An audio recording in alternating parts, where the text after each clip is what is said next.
Mahatma Jyotiba Phule, Rajarshi Chhatrapati Shahu Maharaj, doctor Babasaheb Ambedkar आणि सत्यशोधक अण्णाभाऊ साठे लहुजी वस्ताद यांच्या विचारांना सर्वप्रथम मी अभिवादन करतो. मित्रहो, गेली काही महिने महाराष्ट्रामध्ये मोर्चे निघत आहेत. मातंगाचे निघतायत, महारांचे निघतायत.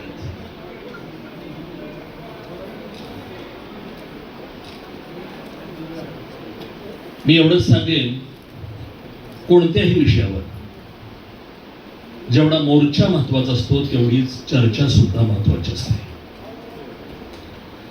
आणि ही चर्चा घडवून आणण्याचं काम डॉक्टर मिलिंद आव्हाड यांनी केल्याबद्दल आपण सगळेच त्यांचं पुन्हा एकदा टाळी वाजवायला अभिनंदन करतो.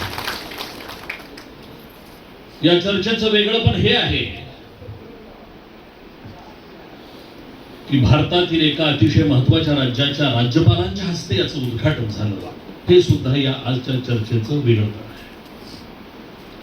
ते काय बोलले याच्याबद्दल डिटेल्स माझ्याकडे नसल्यामुळं मी त्याच्यावरती काही बोलणार नाही. अशी माणसं आली पाहिजे. राज्यपाल हा संविधानाचा प्रमुख आहे तर त्या राज्यातला. मला आनंद आहे या गोष्टीचा की मी सुद्धा अण्णाभाऊ साठेंची जयंती मुंबईत घेतली होती आणि त्यांना राज्यपालांना निमंत्रित केलं होतं. अण्णाभाऊच्या जयंतीला आलेले पहिले राज्यपाल ते होते, कोश्यारी. असे वेगळ्या पद्धतीचे कार्यक्रम, वेगळ्या पद्धतीच्या चर्चा व्हायला पाहिजे. आजच्या या कार्यक्रमाला मी येणं काहीसं अशक्य होतं, परंतु मिलिंद आव्हाड यांचा आग्रह, त्यांच्या सोबतचे माझे मैत्रीपूर्ण संबंध, एकनाथ आव्हाड तथा जिजांच्या बरोबरचे ऋणानुबंध आणि हा विषय आहे त्या विषयाचं गांभीर्य, या तीन गोष्टीमुळे आज मी औरंगाबादमध्ये येऊन आपल्या सगळ्यांच्या बरोबर संवाद साधतोय. आमचे मित्र एकतर सगळ्याच वक्त्यांनी खूप चांगली मांडणी केलेली आहे, महत्वपूर्ण मांडणी केलेली आहे. त्यांनी केलेल्या चर्चेवर मी चर्चा करणार नाही, तेवढा वेळ घेणार. परंतु एका गोष्टीमुळे मी डॉक्टर गोतावळेंचं नाव घेतो. त्याचं कारण असं की त्यांनी वामनदादांच्या कर्णकांच्या बऱ्याच मराठी गझला किंवा शेर शायरी पेश केले. भीमा तुझ्या मताचे जर 5 लोक असते वगैरे वगैरे. त्यामुळे मी एक वामनदादांचं एक मुखडा त्यांच्या गीताचा सादर करणार आहे आणि मी आता 2 ओळी त्यात ऍड करून तो माझ्या पद्धतीने मी पूर्ण करणार. वामनदादांनी एक असं गीत केलंय, कोण राखील आता हा भीमाचा मळा, कोण राखील आता हा भीमाचा मळा, वाळून चालला हा उभा जोंधळा, कोण राखील आता हा भीमाचा मळा. वामनदादाची खंत आजची नाहीये. 80-90च्या दशकापासून वामनदादा सारख्या संवेदनशील मनाच्या माणसांना भीमाच्या मळ्याचं म्हणजे भीमाच्या विचारांचं काय होणार हा प्रश्न पडला होता. आणि म्हणून ते म्हणत होते, कोण राखील आता हा भीमाचा मळा, वाळून चालला हा उभा जोंधळा. मी वामनदादांना सांगतोय, वामनदादा तुम्ही काढू नका अर्थ असा वेगळा वेगळा. वामनदादा तुम्ही काढू नका असा अर्थ वेगळा वेगळा. मातंग समाज राखेल आता भीमाचा मळा, मातंग समाज राखेल आता भीमाचा मळा. हातात घेऊन झेंडा निळा आणि पिवळा, हातात घेऊन झेंडा निळा आणि पिवळा. कसं वाटलं? Thank you very much. मला कमेंट करू नका. काय आहे की आम्ही सुद्धा जरा कविता वगैरे अशातली माणसं असल्यामुळं सुरुवात तुम्ही केल्यामुळं मला शेवट करणं भाग आहे. मित्र हो,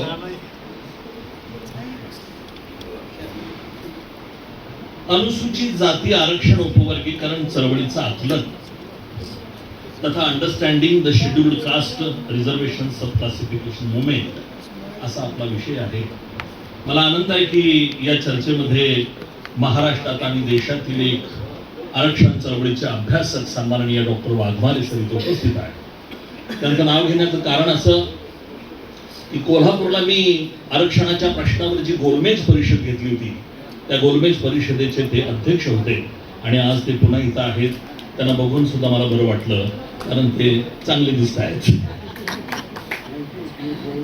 मित्र हो, या विषयावरती मी टू द पॉइंट बोलता यावं म्हणून मी लिहून आणलेलं आहे. आणि एक सांगतो तुम्हाला, कुणी जर भाषण लिहून आणलं तर त्याच्याबद्दल गैरसमज करू नका आणि सांगा सगळ्यांना, मोठी माणसंच भाषण लिहून घेत असतात. असो, हा विषय जो आरक्षण उपवर्गीकरणाचा आहे, ज्या पद्धतीने सध्या महाराष्ट्रात चालला आहे, ते पाहता हा विषय फक्त घटनात्मक आहे असं नाही आणि फक्त राजकारणाचाच विषय आहे असं नाही. आरक्षण उपवर्गीकरणाचा विषय ऐतिहासिक आहे, त्याला ऐतिहासिक संदर्भ आहे, समाजशास्त्रीय बाजू आहे, राज्यशास्त्रीय बाजू आहे आणि नीतिशास्त्राची सुद्धा याला बाजू. संविधानानं आरक्षण दिलं ते त्या प्रवर्गातील सर्व घटकांना मिळतंय का आणि समान प्रमाणात मिळतंय का, याची जेव्हा चर्चा सुरू झाली, चिकित्सा सुरू झाली, तेव्हा लोकांच्या असं लक्षात आलं की संविधानानं दिलेलं आरक्षण सर्वांना समान पद्धतीने मिळत नाहीये आणि म्हणून आरक्षणाच्या उपवर्गीकरणाचा मुद्दा पुढे आला. परंतु आरक्षणाचं उपवर्गीकरण आणि आरक्षणाचा विषय फार जुना आहे आणि मातंग समाजाने ही गोष्ट, ही तारीख अजिबात विसरता कामाचं नाही. हे साल आणि ते म्हणजे 1902. या देशामध्ये पहिल्यांदा आरक्षण देणारा राजा, लोकराजा राजर्षी छत्रपती शाहू महाराज आहे. त्यांनी पहिल्यांदा आरक्षण दिले या देशामध्ये. ही गोष्ट एवढ्यासाठी लक्षात ठेवायची आहे की शाहू महाराजांनी आरक्षण दिलं त्यावेळेला लोकांनी, तिथल्या विद्वानांनी, तिथल्या उच्चवर्णीयांनी, तिथल्या आरक्षणांच्या लाभार्थी जातींनी प्रश्न केला शाहू महाराजांना, महाराज हे तुम्ही काय करताय, असं करून नाही चालणार. त्यावेळेला त्या प्रश्न उपस्थित करणाऱ्या लोकांना बरोबर घेऊन शाहू महाराज घोड्यांच्या तबेल्यामध्ये गेले आणि एक घमेल आणलं आणि त्याच्यामध्ये खाद्य ठेवून घोड्यांना सोडा म्हणून सांगितलं. घोडे पळत आले, त्या तबेल्यामध्ये घुसले, तोंड घातली. जे सशक्त होते त्यांनी ते सगळं फस्त केलं खाद्य आणि अशक्त होते त्यांना जवळ सुद्धा येऊ दिलं नाही.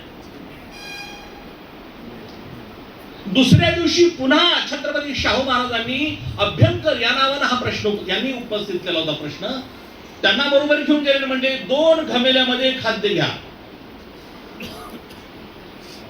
आणि घोडी सोडा. ते सशक्त घोडे होते त्यांच्यासाठी वेगळं खाद्य आणि अशक्त घोडे होते त्यांच्यासाठी वेगळं.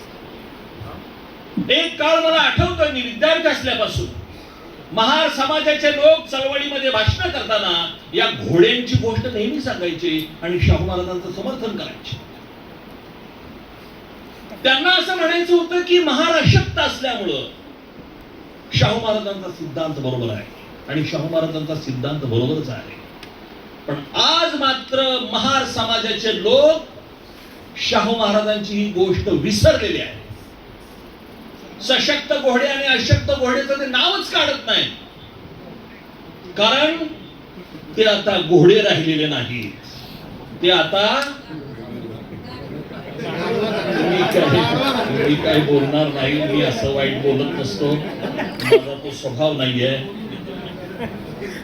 छत्रपती शाहू महाराजांनी पहिल्यांदा आरक्षण दिलंय आणि तो आरक्षण देण्यामागचा उद्देश आणि आज मातंग समाज मागतोय त्या मागचा उद्देश जर बघितलं तर आजच्या तारखेला मातंग समाज हा छत्रपती शाहू महाराजांच्या विचारांचा वारसदार ठरतोय. म्हणून ही गोष्ट आपण विसरायची नाही. त्याच्यानंतर आरक्षणाचा मुद्दा 1918 मध्ये आलेला, 1919 मध्ये आलेला. डॉक्टर बाबासाहेब आंबेडकरांनी साऊथ बरो कमिटी पुढे जी साक्ष दिली आहे त्यामध्ये त्यांनी अस्पृश्यांसाठी वेगळं आरक्षण मागितलेलं आहे. वेगळं आरक्षण मागितलं आणि लोकसंख्येच्या प्रमाणात मागितलं. त्यांनी जे निवेदन दिले ते निवेदन दिल्यानंतर त्या कमिटी सोबत त्यांची एक औपचारिक डिबेट झालेला आहे. ती डिबेट उपलब्ध आहे, त्याच्यावरती मी बोलणार नाही, वेळ कमी आहे. कुणीतरी एक कदम का कुणीतरी काहीतरी आणि माझा वेळ वाढला तरी मलाही बरोबर वाटणार नाही. 1918 ला साऊथ बोरो कमिटी पुढे बाबासाहेबांनी आरक्षण अस्पृश्यांसाठी वेगळं मागितलं. पुढे सायमन कमिशन पुढेही त्यांनी वेगळं आरक्षण मागितलं. बाबासाहेब म्हणत होते की मतदानाचा अधिकार सगळ्यांना द्या, 21 वर्षाच्या लोकांना, आणि अस्पृश्यांना वेगळं प्रतिनिधित्व द्या. आणि ब्रिटिशांनी वेगळं प्रतिनिधित्व दिलं. मुंबई विधिमंडळातली पहिली जागा जी आहे एकच त्यांनी दिलं. ते म्हणले आम्ही तुम्हाला नियुक्त करणार, आणि पहिली जागा नियुक्त त्यांनी करायचं ठरवलं. आणि ती पहिली जागा डॉक्टर बाबासाहेब आंबेडकरांनी ज्ञानदेव घोलप नावाच्या माणसासाठी नाव सुचवलं आणि त्याला ती देण्यात आली. हा ज्ञानदेव घोलप चर्मकार समाजाचा होता. बाबासाहेबांनी पहिली शिफारस राजकारणातल्या असं कोणासाठी जर केली असेल तर ती चर्मकार समाजाच्या माणसासाठी केली नाही. मातंग समाजाची का केली नाही मला माहित नाही. कदाचित त्या लेवलचं तुम्ही असेल नसेल मला माहित नाहीये. आणि मी अजिबात बाबासाहेबांच्या संदर्भात संशयास्पद किंवा शंकास्पद एकही विधान करणार नाही. पण त्यांनी ती संधी दिली. मला आपल्याला हे सांगायचं आहे की बाबासाहेबांचा उद्देश नेहमीच स्वजातीच्या पलीकडे पाहण्याचा होता, हे मला आपल्याला या निमित्तानं सांगायचं. बाबासाहेबांनी म्हटलं तर दुसऱ्या एखाद्या महार समाजातल्या माणसाचं नाव सुचवलं असतं, परंतु ज्ञानदेव घोलपांचं नाव सुचवलं. हे ज्ञानदेव घोलप मूक नायकचे संपादक होते त्यावेळेला, आणि ते रयत शिक्षण संस्थेचे विद्यार्थी होते. कर्मवीर भाऊराव पाटलांचे विद्यार्थी होते, आणि कर्मवीर भाऊराव पाटील आणि बाबासाहेब आंबेडकर यांचे अतिशय चांगले संबंध होते. असो, तर हा ऐतिहासिक संदर्भ आपल्याला माहिती पाहिजे. 1932 ला पुन्हा करार झालाय, तिथेही आरक्षणाचाच मुद्दा चर्चेला आहे. आणि संविधानातल्या महत्वाचं कलम 341 संदर्भात खूप चर्चा होत असते. आताच माझ्या एका वक्त्यांनी त्याचं स्पष्टीकरण केलेलं असल्यामुळं त्याच्याबद्दल मी जास्त बोलणार नाही. फक्त एकच सांगतो की आरक्षण मिळालं आणि लाभाचं केंद्रीकरण झालं. वाक्य महत्वाचं. आरक्षण मिळालं पण लाभाचं केंद्रीकरण झालं. 1, 2, 3 जातीच आरक्षण घ्यायला लागलं. समानतेमध्ये विषमता दिसायला लागली. समानतेमध्ये विषमता दिसायला लागली आणि त्यातून आरक्षण उपवर्गीकरणाची कल्पना पुढे आली. आणि आरक्षण उपवर्गीकरणाचे 2 मुद्दे असतात. एक फॉर्मल, आपण इक्वॅलिटी समतेबद्दल सगळेच बोलतोय. इक्वॅलिटीचे 2 प्रकार आहेत. एक फॉर्मल इक्वॅलिटी आणि दुसरं सबस्टेंटिव्ह इक्वॅलिटी. आता मी जी गोष्ट सांगितली की सगळ्या घोड्यांसाठी एक घमेलं खाद्य देणं ही फॉर्मल इक्वॅलिटी, आणि अशक्त घोड्यासाठी आणि सशक्त घोड्यासाठी 2 स्वतंत्र घमेल्यामध्ये खाद्य देणं ही सबस्टेंटिव्ह इक्वॅलिटी आहे. आरक्षण उपवर्गीकरणाचा प्रश्न हा फक्त इक्वॅलिटीचा प्रश्न नाही, तो सबस्टेंटिव्ह इक्वॅलिटीचा प्रश्न आहे, आणि आपल्याला त्याचा आग्रह धरायचा आहे. मित्र हो, EV चेन्नई या 2004 ला रिझल्ट आला. संतोष हेगडे जस्टिस त्याने निकाल दिला की हे हेट्रोजिनियस आहे. होमोजिनियस EV चेन्नई केसमध्ये होमोजिनियस असल्यामुळं यांच्यात उपवर्गीकरण नको आहे. 2020 ला पंजाब मध्ये जस्टिस अरुण मिश्रांनी सांगितलं होमोजिनियस नाहीये, उपवर्गीकरण गरजेचं आहे. पण आंध्र प्रदेश मधल्या बेंचने सांगितलंय 5 जणांच्या की नाही देता येणार. आम्ही म्हणतोय देता येऊ शकतं. तर ह्या दोन्ही 5-5 जणांचे बेंच असल्यामुळे ह्याच्याबद्दलचा अंतिम निर्णय 7 जणांच्या न्यायाधीशाच्या बेंचने घ्यावा अशी शिफारस केली. त्याप्रमाणे ते बेंच नेमलं. स्वतः चंद्रचूड त्याचे प्रमुख झाले. योगायोगानं आनंदाची गोष्ट आपले गवई त्याच्यामध्ये होते आणि निकाल तो 1 ऑगस्टला आला आणि सुप्रीम कोर्टानं सांगितलं आरक्षणाचं उपवर्गीकरण हे न्याय्य आहे, समानतेच्या तत्वाला धरून आहे. 94 पासून ही लढाई चालू आहे. महाराष्ट्रामध्ये गोपले साहेब, मधुकर कांबळे साहेब यांच्यापासून हा विषय सातत्याने चर्चेत आहे, अजेंड्यावर आहे. महाराजांना कधी काय प्रॉब्लेम आलेला नाही. आम्ही सगळे त्याच्यावरती लढतोय, एक शब्द कुणी बोललेलं नाही. मोर्चे, उपोषण, धरणं, आंदोलन मातंग समाज करतोय, कोणाची तक्रार नाही. उलट ते म्हणायचे शाबास, चांगलाय, करा. मला स्वतःला म्हणलेले आहे, अरे वा छान. पण जसं अनंत बदर समिती स्थापन झाली आणि महारवाड्यात हलचल सुरू झाली आणि अहवाल दिला आणि बैठका सुरू झाल्या आणि बैठका सुरू होऊन एकच गोष्ट सगळ्यांनी ठरवली, आता यांना रोखलं पाहिजे. रोखण्याचं कारण एकच होतं, मी मगाशीच सांगितलं, लाभाचं जे केंद्रीकरण झालं होतं त्याचं आता विकेंद्रीकरण होणार. हा जो जोंधळ्याचा मळा आहे तो मळा आणि ते मळ्यातलं खळं असतं ते आता आपल्या ताब्यातनं जाणार आहे म्हणल्यानंतर त्यांनी रस्त्यावरची लढाई सुरू केली आहे. त्यांचं चूक आहे असं अजिबात समजू नका. ते त्यांच्या जातीसाठी भांडतायत, लढतायत. ते त्यांच्या भावी पिढ्यासाठी भांडतायत, लढतायत. फक्त त्यांची भाषा जी आहे ना, त्या भाषेनं महार एक्सपोज झाले याचं मला फार दुःख होत आहे. तेच एक्सपोज झाले. आजपर्यंत महार, मी मराठवाडा विद्यापीठामध्ये एका कार्यक्रमाला आलो होतो आणि त्या कार्यक्रमामध्ये वाघमारे सर आपण होता, सर तुम्ही होता. मी 2-3 वेळा महार शब्द वापरल्यानंतर श्रोत्यातून एक मुलगा उठला आणि म्हणला, तुम्ही सारखं सारखं महार का म्हणताय? आम्ही 56ला बौद्ध झालेलो आहे. त्याची ती भावना लक्षात घेऊन पुन्हा मी महार म्हटलं नाही, पण मी बौद्धही म्हटलं नाही. मी म्हटलं पूर्वाश्रमीचे महार. सर बरोबर आहे. एक मी 2-3 वेळा म्हणालो की महार महार महार, तर एक विद्यापीठातला मुलगा उठतो आणि मला म्हणतो तुम्ही महार म्हणू नका. आज चित्र काय आहे, त्यांच्या स्टेजवर सगळे सांगतायत आम्ही महार आहे, आम्ही महार आहे. महाराणी याव केलंय, महाराणी त्याव केलंय. फक्त एक आनंदाची गोष्ट आहे, महाराणी काय काय केलंय हे फक्त मांगालाच माहित असल्यामुळं मांगाचा नाद करत नाही. आपल्याला माहित आहे ते, कारण तेवढे संबंध आहेत आपल्या दोन्ही समाजामध्ये. आजचे नाही, शेकडो वर्षांचे संबंध आहेत. त्यामुळं आपण काय केलंय ते सगळं त्यांना माहित असतं, त्यांनी काय केलंय ते सगळं आपल्याला माहित असतं. त्याच्यामुळे हे जे चाललेलं आहे ते केवळ प्रेशर पॉलिटिक्स सुरू आहे. प्रेशर पॉलिटिक्स सुरू आहे. मित्रांनो,